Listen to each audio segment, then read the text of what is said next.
Introduction. Qualitative research has unique characteristics that set it apart from quantitative research. The fundamental difference between qualitative research and quantitative research is the nature of the data that each of them uses. While qualitative study deals with narrative data, the quantitative study deals with numerical data. In addition to such differences, a number of differences that reflect processes, frameworks, models, theories, and procedures of research exist. Flick describes qualitative research as a study that commences with assumptions and theoretical frameworks, which examine a given phenomenon, and then narrows down to the procedures of data collection, analysis, and interpretation. Hence, qualitative research uses a continuum of approaches with a view of creating a comprehensive understanding of a certain phenomenon. Therefore, this research paper analyzes a qualitative research paper by examining its characteristics, strengths, and weaknesses.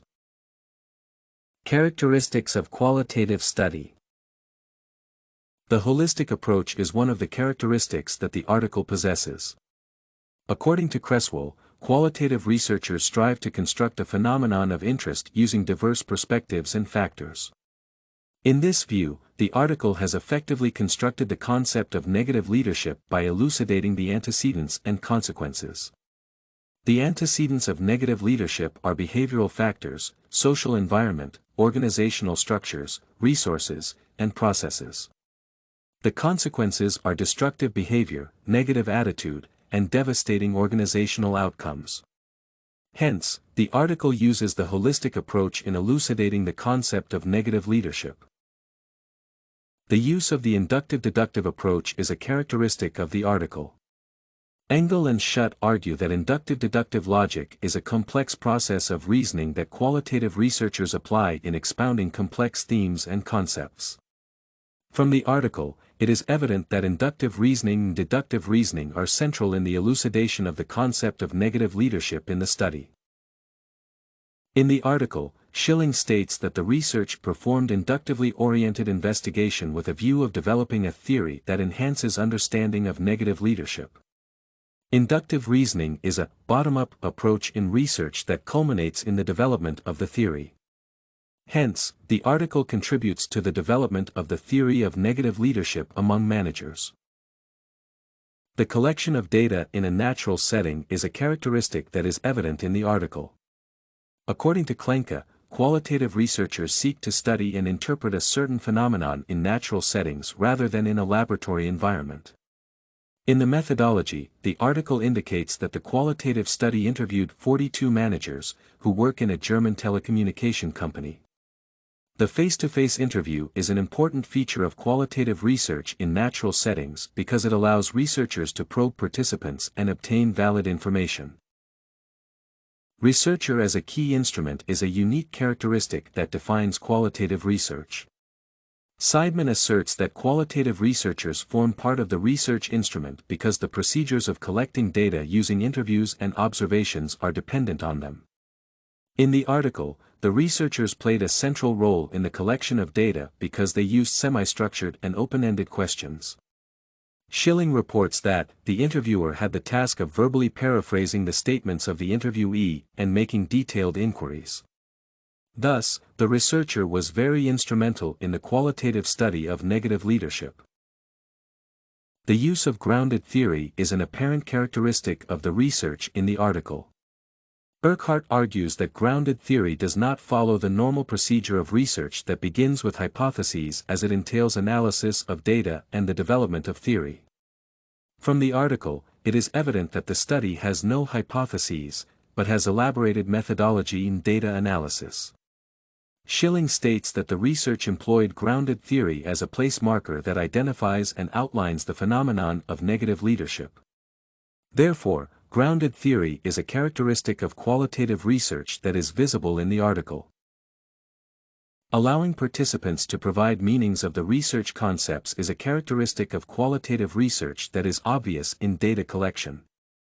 Patton notes that the use of open-ended questions is very important in qualitative research since participants get the freedom of providing responses freely without succumbing to interferences from researchers. Since structured questions are very restrictive, participants tend to provide responses that do not provide the intended meaning. According to Schilling, the interview questions neither provided suggestively responses nor activated biased and personal views. In essence, the interview questions in the article are not leading questions, which influence responses from participants. Strengths. The strength of qualitative research is that it uses interviews, which allow the study of the complex and abstract phenomenon. As the study employed interviews in the collection of ideas and opinions concerning negative leadership, it managed to obtain numerous factors that contribute to negative leadership and thus conceptualization of negative leadership. The use of interviews is a strength because it enables researchers to probe complex issues and conceptualize them. From the article, the researcher probed the participants and obtained enough information regarding how managers perceive negative leadership in their positions. As a strength, the process of qualitative research is flexible to both the researchers and participants.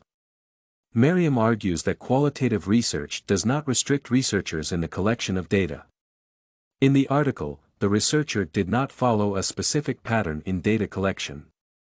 Schilling agrees that the flexibility of researchers allowed the interviewees to express their opinions and ideas freely concerning negative leadership.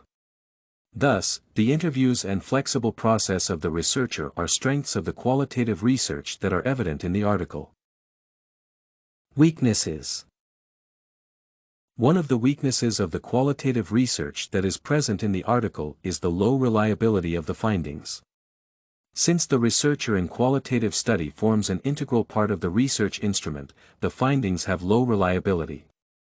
It is extremely difficult for another researcher to conduct the same research by using the same methodology and coming up with similar findings. Bamberger asserts that the reliability of the findings is dependent on the knowledge and skills that qualitative researchers employ during the process of research. The bias of the qualitative researcher is a weakness of the study presented in the article. As qualitative research entails the interpretation of information and conceptualization of constructs, these processes are prone to researcher bias. In this case, the constructs and concepts of negative leadership are subject to the bias of the researcher. Gender representation is also a weakness because the researchers sampled 4 women out of 42 participants. This means that one can only extrapolate the findings to male managers. Conclusion. Analysis of the article indicates that it has attributes that are unique to qualitative research. The holistic approach, inductive-deductive reasoning, natural settings, instrumental researcher, grounded theory, and participants' meanings are some of the qualitative characteristics that are present in the article. Regarding strengths, interviews, and the flexibility of the research process enhanced the validity of the information that interviewees provided. However, the weaknesses of the study, which the article presents, are low reliability, biases of the researcher, and gender imbalance. Everything you need for studies, essay samples, writing tools, and tips, you can find at studycorgi.com.